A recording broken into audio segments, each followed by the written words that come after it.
leadership for having me here today. And I totally understand that I'm the last talk of the day, and this isn't necessarily everyone's favorite topic, but I'll make it as exciting as I can. So, hot topic, coronary microvascular dysfunction, and I think it's really incredible that at SCAI we're talking about this. So my disclosures, as you see them, as we know, 50% of patients with ischemic heart disease may have ischemia and non-obstructive coronary arteries, or angina and non-obstructive coronary arteries. These are umbrella diagnoses that include disorders like coronary microvascular dysfunction, vasospasm, myocardial bridging, and other disorders. This figure from the 2024 ESC chronic coronary syndromes document shows that we focus so much on obstructive coronary artery disease, but a number of our patients may have non-obstructive disease and a reason for cardiac symptoms. Increasingly, we're using coronary function testing in the cath lab to give these patients a diagnosis and guide their medical therapy, including coronary angiography, acetylcholine testing for coronary vasospasm, and then wire-based testing for microvascular disease and assessment of myocardial bridging. If you use this battery of testing, we can break patients down into their disorder based on the epicardial vessel and the microvasculature, and then also endothelium-dependent and endothelium-independent disorders. All of that to say that if you use diagnostic criteria, we can actually put patients into buckets that can guide therapy. There's been an increasing, I just put this together after I saw Sandeep do it, so I thought it was a good idea. So if you look at PubMed search volumes, microvascular dysfunction is growing in popularity in terms of publications, 651 in 2024, which is actually not a number of magnitudes off of cardiogenic shock as far as I thought it would be. And in 2025, it looks like we're going to reach that metric as well. And then it's been great to see the popularity of this topic in JSCAI, and so I'm just going to get right to it. So I'll highlight 6 papers from the last 12 months. So the first is a comprehensive review. First author was Olga Tuleva, and the senior author was Tim Henry, and it's from a consensus group called the Microvascular Network. It's current evidence-based treatment of angina with non-obstructive coronary arteries. This is a contemporary evidence-based summary of trials and data for therapeutic interventions for ANOCA. What they did is divide patients up into buckets of vasospasm, myocardial bridging, microvascular disease, and then very practically did the overlap syndromes. And this really reflects what we see in clinical practice, is that patients will often have more than one of these. And so then based on the disease phenotypes, they talked about therapies that would be helpful, maybe helpful or unlikely helpful, and this helps distill this huge range of therapies down into a very practical document. And they also talked about non-medical therapies, including coronary sinus reducer therapy, EECP, and surgical unroofing for myocardial bridges. The next one is from Alexandria Bastiani and Steve Miner, was the senior author. This is really a consortium between Steve Miner and John Blair. They talked about the interplay between myocardial bridging, atherosclerosis, and spasms with non-obstructive coronary arteries. This is a retrospective analysis of 472 patients that underwent invasive coronary function testing. They stratified patients as having either a myocardial bridge or moderate atherosclerosis or neither of those. And then they looked at the prevalence of epicardial coronary vasospasm in each of those groups. So the main point here is that they're looking at risk factors for coronary vasospasm. So when neither of these were present, 19% of those patients had coronary vasospasm. When they had moderate CAD, 35% had vasospasm, and same with myocardial bridges, 38%. But then when both myocardial bridging and moderate atherosclerosis were present, 63% of those patients had coronary vasospasm. And so now we're getting into the pathophysiology of these disorders that we're diagnosing, and it helps us in the future to kind of guide therapy when patients are symptomatic.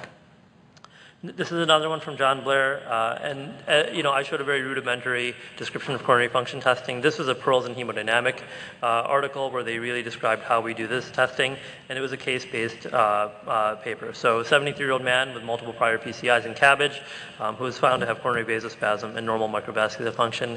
Very practical for the readership because these are the patients that we actually see in clinical practice, and showing that it's not just young women who have these, but also patients with coronary disease. In this figure, you see that in panel A, this is the LAD. John puts a wire down when he does his acetylcholine testing, and then when he gives acetylcholine, you see really pronounced spasm of the LAD. And the patient was started on diltiazem and nebivolol, and they had symptomatic relief. Next paper is original research. Tess Allen was the first author. John Blair is the senior author. Prevalence of coronary microvascular dysfunction and epicardial spasm in patients with angina and myocardial bridges. This is a prospective study of 30 patients who were referred for coronary function testing for evaluation of their myocardial bridges. Take-home point is that 47% of these patients had a dobutamine positive myocardial bridge, but 77% also had a vasomotor disorder. And so when we talk about referring these patients for surgical unroofing for their physiologically significant bridges, they also need medical therapy for their microvascular disease and vasospasm. There was a great editorial by Andreas Sumas and Tim Henry at the Christ Hospital, and really what they talk about is how patients are getting referred for unroofing, but if they don't have coronary function testing, we may miss their symptomatic diagnosis. Last one, it was a comprehensive review from Mara Maya. She was a medical student when she wrote this, evaluating ischemic heart disease in women, focused on angina with non-obstructive coronary arteries. And so this is our central illustration. So just trying to distill down when to do coronary function testing in patients. So you take a patient who's symptomatic, you assess their pretest probability of ASCVD. If they're low risk, you get a CTA, and then treat them empirically for ANOCA. If they're high risk for ASCVD, get a functional test like a stress test or a PET. And if they have a low burden of ischemia, again, treat them empirically for ANOCA. And then the patients who are persistently symptomatic are great candidates for invasive coronary function testing. And then finally, this was published right after SCAI last year. I was the first author, my co-PI for Discover ANOCA, Dr. Lansky is the senior author. And so this is the design and rationale of Discover ANOCA. This is a prospective registry of up to 500 patients at 9 US centers who are undergoing coronary function testing.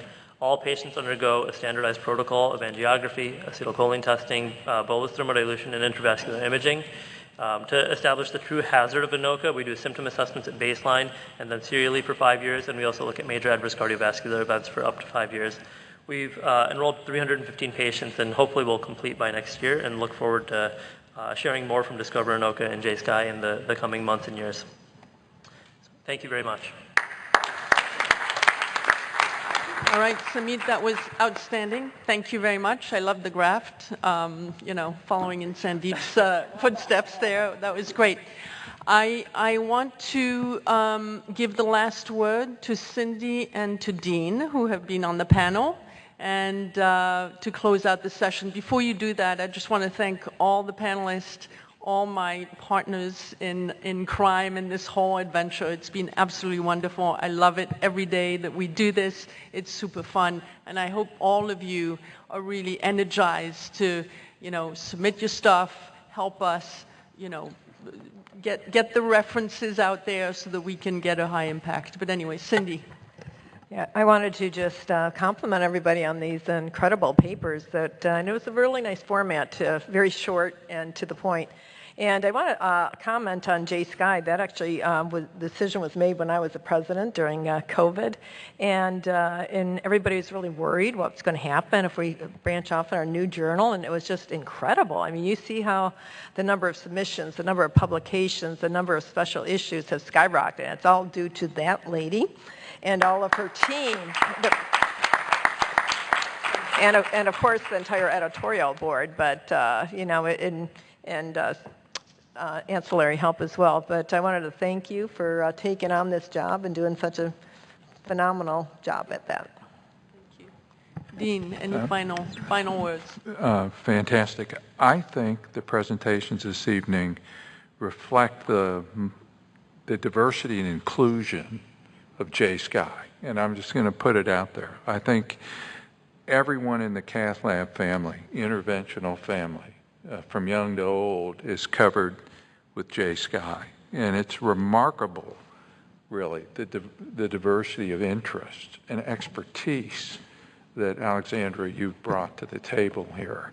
And I mean that. The multimedia coverage, including social media coverage, has, I think, augmented so much of the information, so many of the articles that we've published. And I think the whole scheme has skyrocketed this into a position where now we're looking at impact factor, and that's going to take off. I think we're getting many, many more really top-notch papers. And the interest you didn't talk about that we're going to get also is, in study design and rationale papers is another area that I think is ripe for us to move into in a big way. So I couldn't be more, I think, excited and enthusiastic about any journal right now, and it's dynamic, you know. I really believe that, which is, you can't say that about many of the other journals. I mean, everybody wants to do a good job, I think, but this journal is really taken off, and your focused area of expertise, I think it was very evident this afternoon here. It's tremendous.